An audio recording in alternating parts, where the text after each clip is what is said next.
Hindi kasalanan ang dumistansya at lumayo sa kamag-anak, lalo na kung hindi naman pamilya at kadugo ang turing sa'yo. Alam mo ba, may mga pagkakataon talaga sa buhay na kailangan nating gawin ang mahirap na desisyon para sa ating sarili. Yung tipong kahit masakit, kahit mahirap, kahit maraming makakabangga, ginagawa pa rin natin.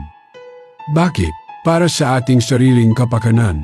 Hindi lahat ng kamag-anak ay tunay na pamilya sa puso. Merong mga kadugo nga, pero sa gawi at salita, tila banyaga. Nakakalungkot isipin, pero totoo.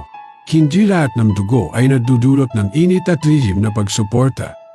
Minsan, may mga kamag-anak tayong mas malamig pa sa yelo. At kung saan tayo nadadala ng sitwasyon na mas pinipili nilang tignan ang ating mga pagkukulang kaysa sa ating mga tagumpay, hindi masama na maghanap ng distansya.